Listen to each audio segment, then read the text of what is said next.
And a very good evening to you from the sports desk. Let's start here. The Springboks will square off against the All Blacks in a final warm-up before the Rugby World Cup tomorrow.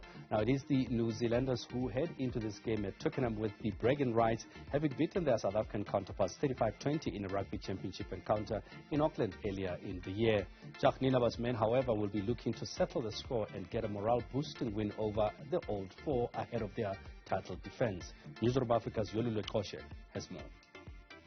It may be just a friendly match on paper, but history will tell you that such doesn't exist when the two most successful rugby-playing nations collide. The team sheets also depict just how seriously both the Springboks and the All Blacks are taking this game, with the respective coaches fielding matchday 23s that can't be too far off the ones that would be selected for a World Cup final. Springbok lock Eben Esabeth says the team has no plans to hold back. Playing for your country in a Springbok jersey, you're playing in a neutral environment at Twickenham, one of the best stadiums in the world, probably 80,000 people against probably South Africa's biggest rival, the All Blacks. So if you ask that question to any one of them, they'll give you the same answer. It's a test match, Springboks versus the All Blacks. We're going to give our everything to try and win the test match. It's going to be like we say, it's a test match. We'll worry about the World Cup after. The towering second-row star is adamant that they won't be caught cold by the intensity of New Zealand's play, which gave their opponents an early edge back in July. Obviously, we switched on from the start. I think they came with a massive start out the blocks. And now we're obviously preparing better this week to try and get also that quick start, that better start. I think that first 20 minutes, they were definitely a better team than us on the field. Following the loss in Auckland, Makazola Mapimpi was criticized for a poor performance and is looking forward to a shot at redemption.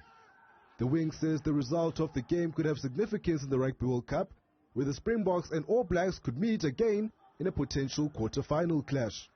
It's always a good challenge when we play against All Blacks. As I've been saying now, we meet here in England, so it's going to be 50-50 fans. We're also excited as a Springbok. We get like a chance to play All Blacks before the World Cup. We don't know. We might play against them in the quarterfinal.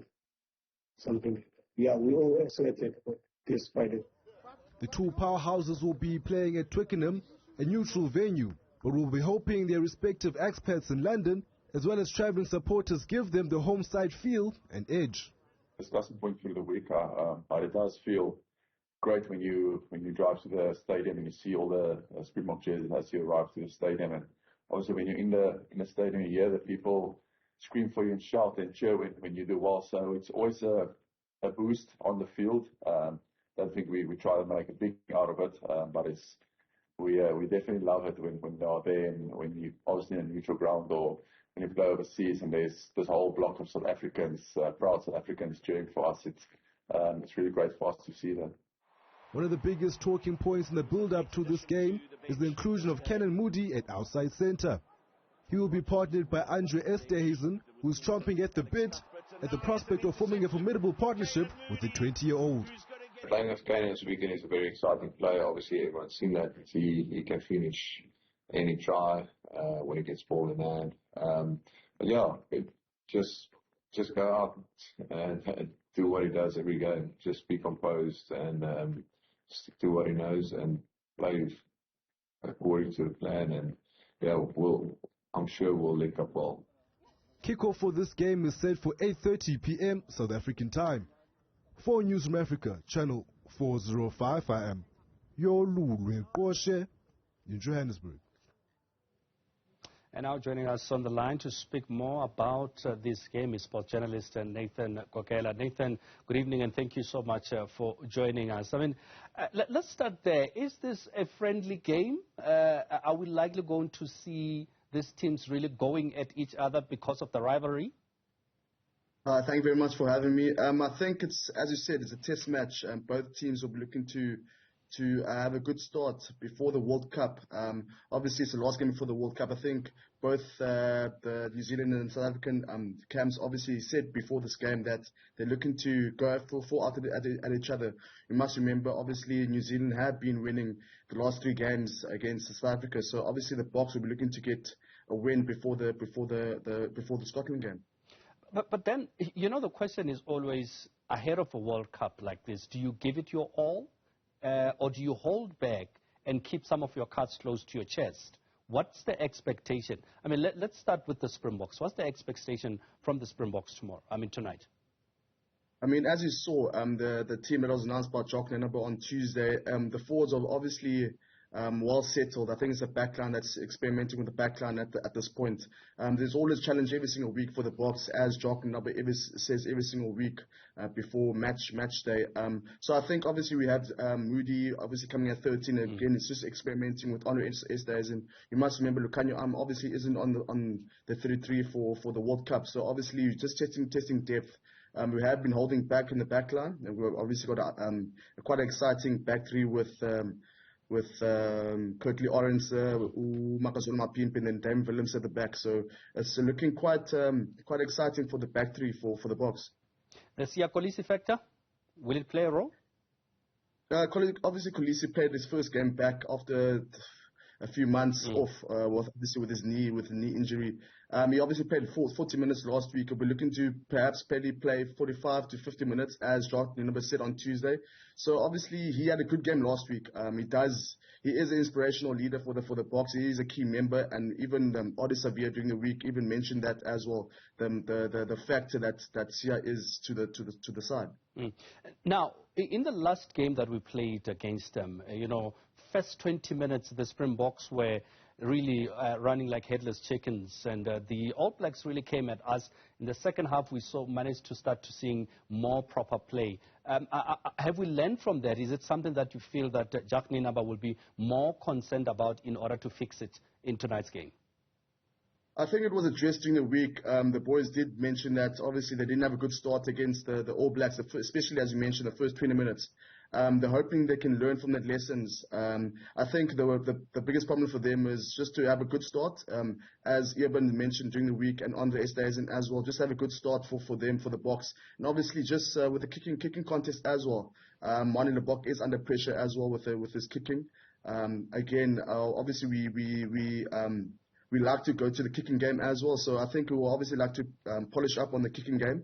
The All Blacks did have an upper hand on us in the kicking game, so hopefully they learn from the lessons from the last game from the Rugby Champs. Ian Foster was asked about protecting players, and he did say that, this is not the time to put players in a cotton wool. Is that the right thing to do ahead of a World Cup? You must remember, it's test match week. No game is easy for any single side. So I think it's good that they're obviously testing each other before the World Cup. You must remember, New Zealand's going to be playing up against France in the first game. So we're going to go up against Scotland. Scotland is doing very well at this moment. So every single team comes with a different challenge.